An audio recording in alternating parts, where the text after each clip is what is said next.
Bismillahirrahmanirrahim. Hai, jumpa lagi.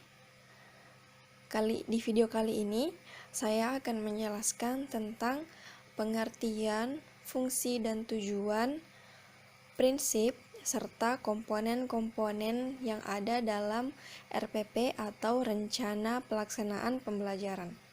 Silahkan disimak. Jadi, RPP merupakan rencana kegiatan pembelajaran tatap muka untuk satu pertemuan atau lebih. RPP ini dikembangkan dari silabus untuk mengarahkan kegiatan pembelajaran peserta didik dalam upaya pencapaian kompetensi dasar. RPP menggambarkan prosedur dan pengorganisasian pembelajaran di dalam mencapai sebuah kompetensi dasar yang ditetapkan dalam kompetensi inti dan dijabarkan dalam silabus. Guru berkewajiban menyusun RPP secara lengkap dan sistematis. Dengan demikian, pembelajaran akan dapat berlangsung secara interaktif, inspiratif, menyenangkan, menantang, efisien, dan memotivasi peserta didik untuk berpartisipasi secara aktif dan memberikan ruang yang cukup. Lalu, ada tujuan RPP. Tujuannya antara lain yaitu mempermudah, memperlancar, dan meningkatkan hasil proses belajar mengajar. Kemudian, dengan menyusun rencana pembelajaran secara profesional, sistematis, dan berdaya guna, maka guru akan mampu melihat, mengamati, menganalisis, dan memprediksi program pembelajaran sebagai kerangka yang logis dan terencana. Sementara itu, fungsi RPP adalah sebagai acuan bagi guru untuk melaksanakan kegiatan belajar mengajar agar lebih terarah dan berjalan secara efektif dan efisien. Dengan kata lain, rencana pelaksanaan pembelajaran berperan sebagai skenario proses pembelajaran. Oleh karena itu, rencana pelaksanaan pembelajaran hendaknya bersifat fleksibel dan memberi kemungkinan bagi guru untuk menyesuaikan dengan respon siswa dalam proses pembelajaran yang sesungguhnya. Dalam menyusun RPP, tentu ada hal yang perlu diperhatikan. Di antaranya yaitu mengacu pada kompetensi dan kemampuan dasar yang harus dikuasai siswa, serta materi dan submateri pembelajaran, pengalaman belajar yang telah dikembangkan dalam silabus. Kemudian, menggunakan berbagai pendekatan yang sesuai dengan materi yang memberikan kecakapan hidup atau life skill sesuai dengan permasalahan dan lingkungan sehari-hari. Kemudian yang ketiga, penilaian dengan sistem pengujian menyeluruh dan berkelanjutan didasarkan pada sistem pengujian yang dikembangkan selaras dengan pengembangan silabus. Nah, yang ini merupakan contoh RPP. Menurut Permendikbud nomor 22 tahun 2016, komponen minimal RPP terdiri yang pertama, identitas sekolah, yaitu nama satuan pendidikan. Identitas mata pelajaran mencakup kelas atau semester, kemudian materi pokok, dan alokasi waktu ditentukan berdasarkan keperluan untuk pencapaian kompetensi dasar dan beban belajar dengan mempertimbangkan jumlah jam pelajaran yang tersedia dalam silabus dan kompetensi dasar yang harus dicapai. Kemudian ada kompetensi dasar adalah sejumlah kemampuan minimal yang harus dikuasai peserta didik dalam mata pelajaran tertentu sebagai rujukan penyusunan indikator pencapaian kompetensi. Kompetensi dasar dalam RPP merujuk kompetensi dasar yang tercantum dalam silabus.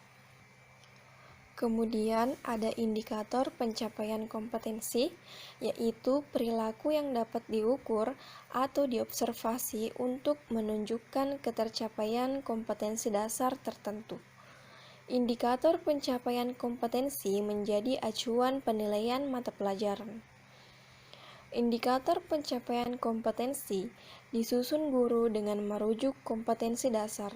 Dengan pertimbangan tertentu, guru dapat menentukan tingkatan indikator lebih tinggi dari kompetensi dasar yang ditentukan silabus.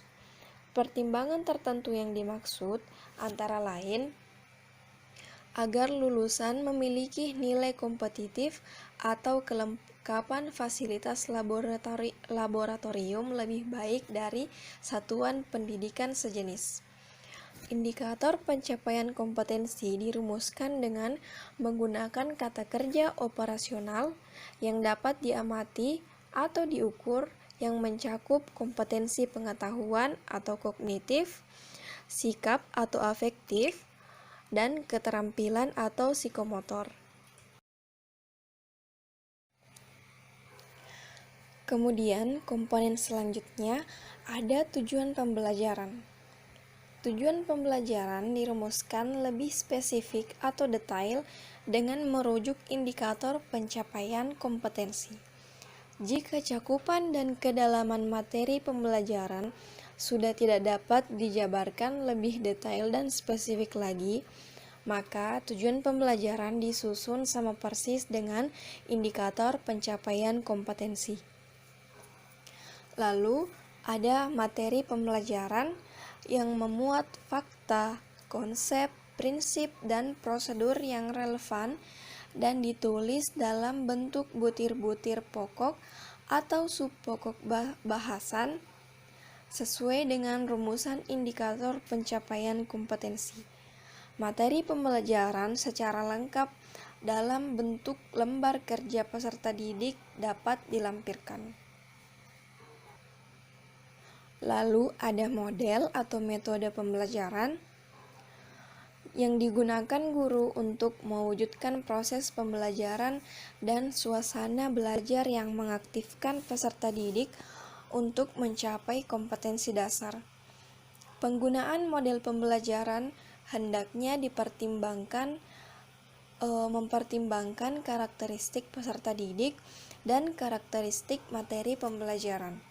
Untuk memperkuat pendekatan ilmiah atau scientific, tematik terpadu atau tematik antar mata pelajaran dan tematik dalam suatu mata pelajaran, perlu diterapkan pembelajaran berbasis penyingkapan atau penelitian. Dalam hal ini yaitu metode pembelajaran discovery atau inquiry. Untuk mendorong kemampuan berpikir peserta didik secara individual maupun kelompok, maka sangat disarankan menggunakan model pembelajaran berbasis pemecahan masalah atau problem-based learning untuk menstimulan kemampuan, keterampilan, dan berkarya peserta didik baik secara individual maupun kelompok.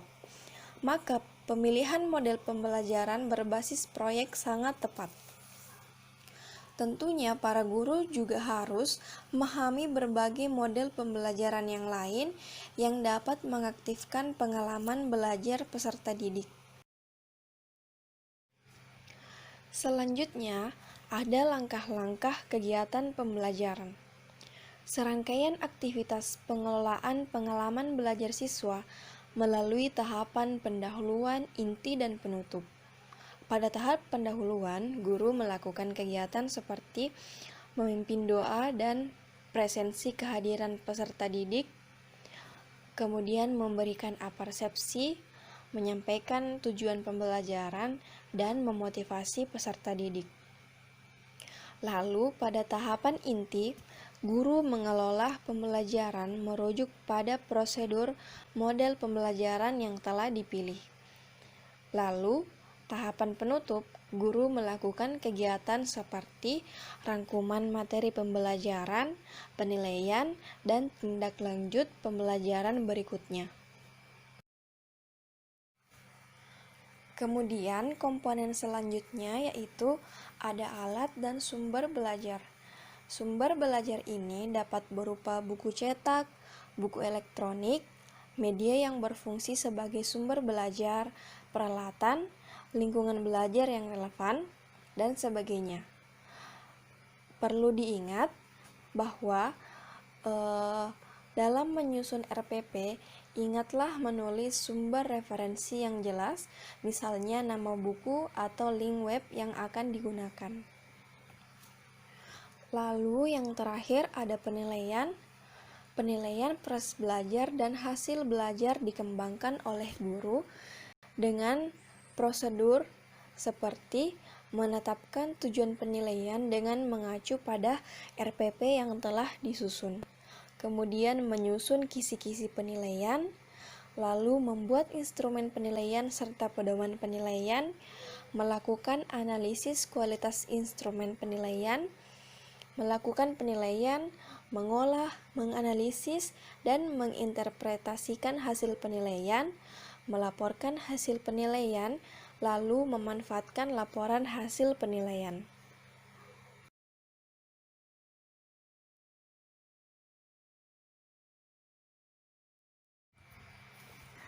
Itulah tadi penjelasan mengenai rencana pelaksanaan pembelajaran atau RPP. Silakan berikan kritik dan saranmu jika ada di kolom komentar di bawah. Terima kasih telah menyimak dan sampai jumpa di video berikutnya.